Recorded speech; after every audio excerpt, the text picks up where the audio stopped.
Ngatisimudzira chidiki. Ngatisimudzira chikomba.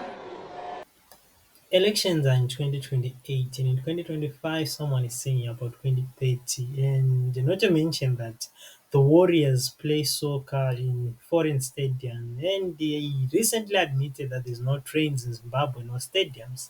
Basically, not really admitting, but surprised with the question. But, anyways, one thing that I think we've made a mistake, and we've been away from this channel for quite some time, we had to step back and evaluate that we are making some mistakes and probably spreading information as if we know it all or we know what is happening within ZANU-PF. At that point, we do not. We can, however, make some educated guess here. So, here's the thing. There is clearly factionalism in Zimbabwe. That is a legitimate thing. I mean, you can't just fire your central committee members and certain members of ZANU-PF.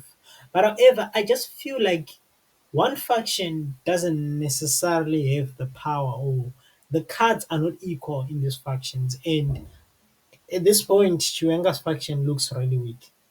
Here's the thing. Chiwenga's faction is heavily relying on employing the people of Zimbabwe to their strategy. So basically, ousting Mnangagwa through mass action and through the mass of Zimbabwe.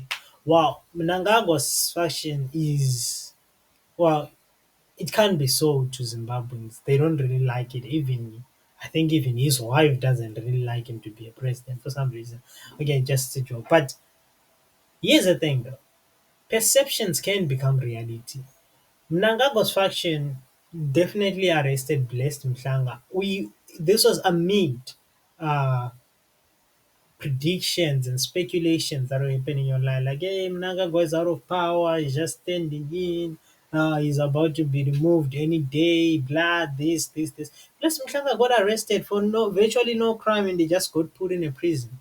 Now, the people that worked with Blessed Mhlanga or that used his broadcast was basically Chiwenga's faction.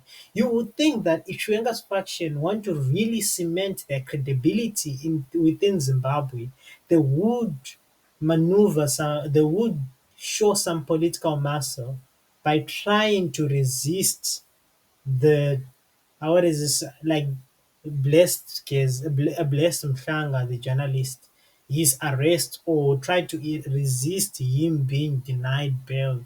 They would try to show something, maybe mass action outside the court, whatever the thing is, but basically standing in solidarity with him. I mean, that could be the focal point of the movement, starting from there. So, but then Chiwenga's faction is not doing that. Why? Particularly perhaps because they are weak or they do not know what they're doing. That could be. I mean, other people have proposed that Chiwenga is playing a calm, silent game and stuff like that. But much as that could be true, it also could mean that it's true that Chiwenga's faction does not have equal amount of cards to play on the line here. Because at the end of the day, the people that are going to go out and demonstrate, if they are going to employ the people of Zimbabwe, they would want some sort of a guarantee that whatever ally that we're backing here is able to back us or to safeguard us from potential imminent danger, such as the danger of, I don't know, bullets or some rogue military deployment. They want to do so. They want to make those demonstrations in a manner where they do not, it does, okay, they prefer a manner where it does not cost their lives. That's one thing that I can say.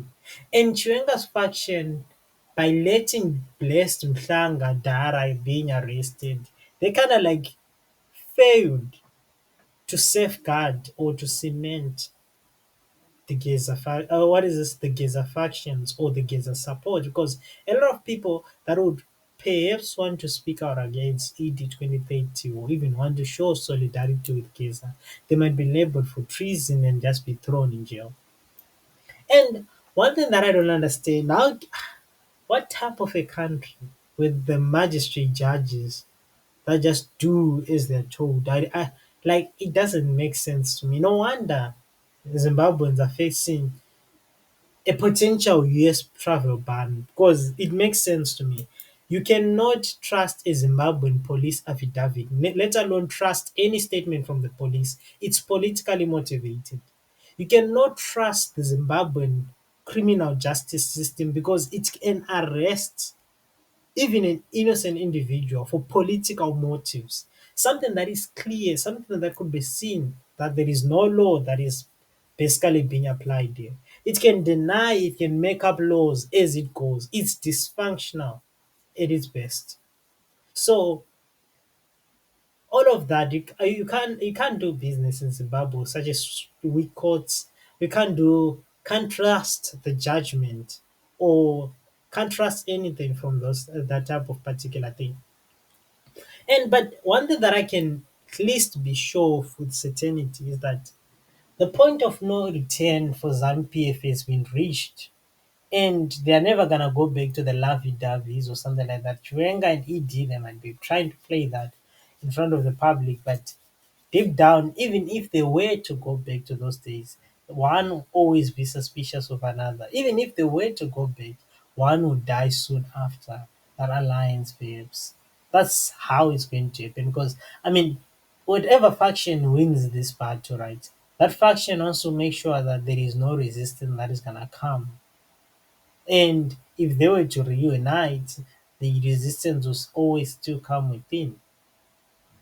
But that just that's just the issue, or that's just the problems that we perhaps are facing in Zimbabwe.